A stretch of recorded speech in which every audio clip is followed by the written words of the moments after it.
सुप्रभात बच्चों, मैं कमलेश चंद्र मिश्र, पीजीटी हिंदी अध्यापक, city public school, Katra, Mungrabad, Shahpur, Jaunpur, आप लोगों का हिंदी की ऑनलाइन कक्षा में स्वागत करते हैं। मैं आप लोगों को आज कक्षा 10 की हिंदी विषय के क्षितिज भाग 2 से उत्साह नामक कविता पढ़ाने जा रहा हूँ, जिसके रचयिता सूर्यकांत त्रिपाठी निराला जी हैं। उत्साह एक आह्वान गीत है। आह्वान का अर्थ होता है पुकारना या बुलाना,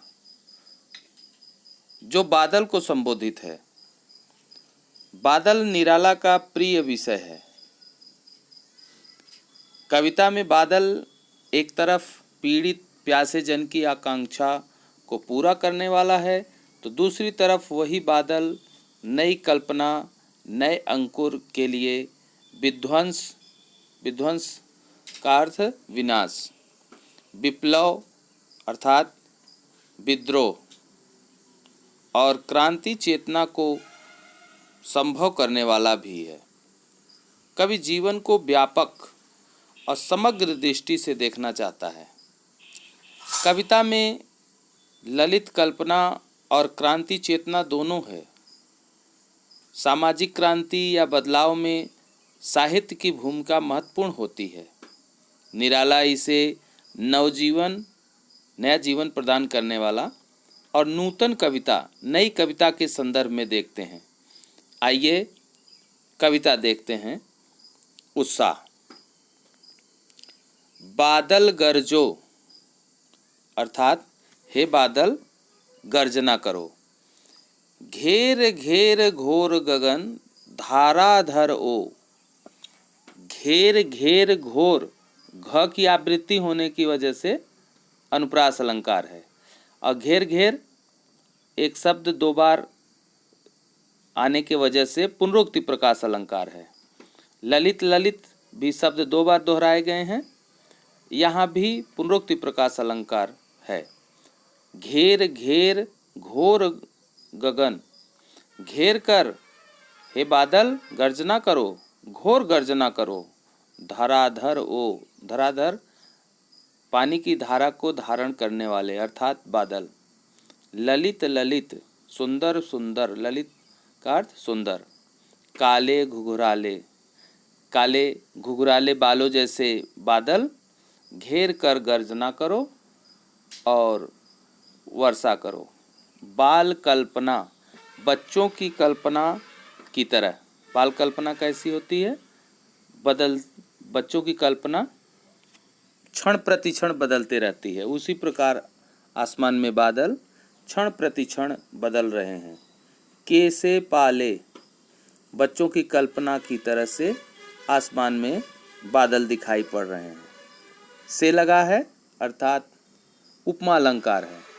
सीसा से सम समान जिस कविता में लगा रहता है वहाँ उपमा अलंकार होता है।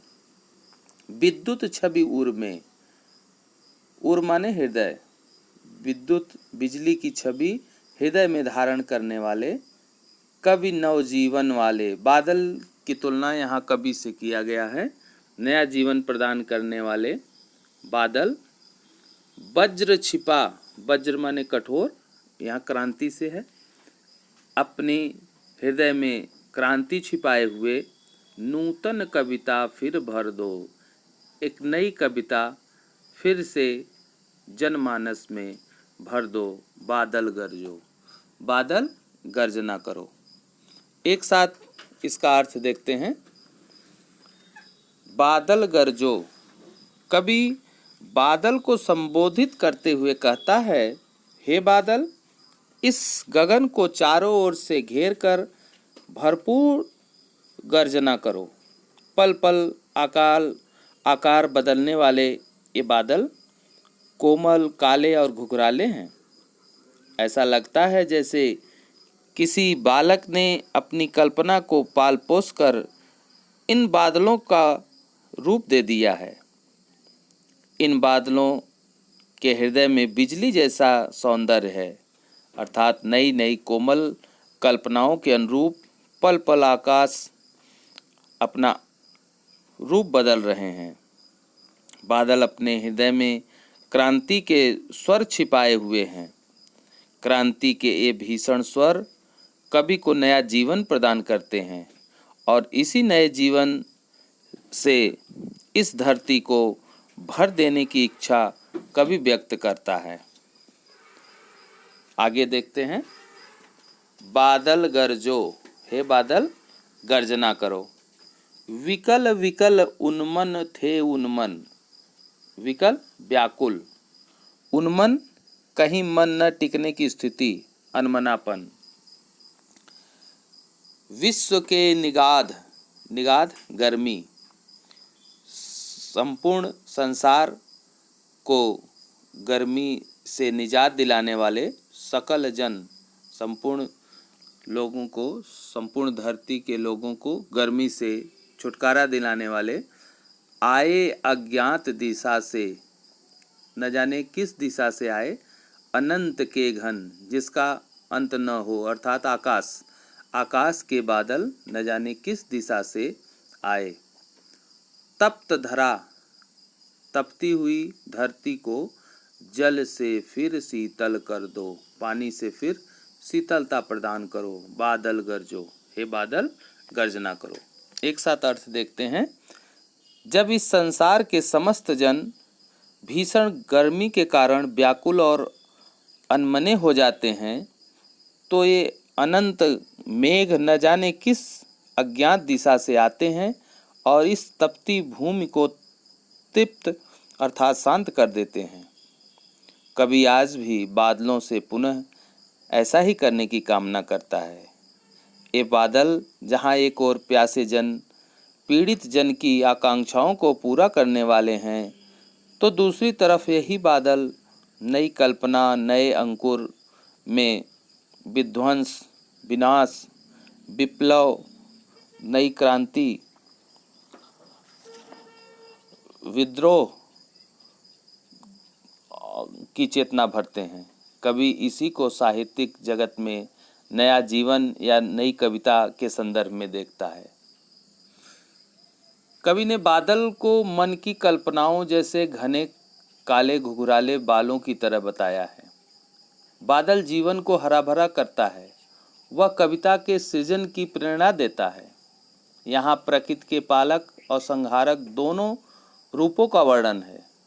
प्राकृतिक सौंदर्य में बादलों के सौंदर्य के साथ क्रांति के स्वर की अभिव्यक्ति, व्याकुलता के साथ तृप्ति का आभास होता है। कोमल और कठोर दोनों भावों का समन्वय इस कविता में मिलता है। इस कविता में साहित्यिक कुछ विशेषताएं हैं, जैसे संस्कृतनिष्ठ शब्दावली का प्रयोग किया गया है। छोटे छोटे शब्दों के प्रयोग से कविता में प्रवाह आ गया है। संबोधनात्मक शैली का प्रयोग किया गया है। प्रतीकात्मक शब्दों की सुंदर छटा है। अलंकार, बादल का मानवीकरण किया गया है। उपमा अलंकार, बाल कल्पना से पाले, पुनरोक्ति प्रकाश अलंकार, घेर घेर, ललित ललित, विकल विकल, उन्मन, विकल विकल, अनुप्रास, घेर घेर घोर कवि नवजीवन वाले, फिर भर दो निगाध तप्त धरा जल में, प्रतीकार्थ है। आज के लिए इतना। फिर अब नए वीडियो में अगली कविता के साथ फिर मिलेंगे। धन्यवाद।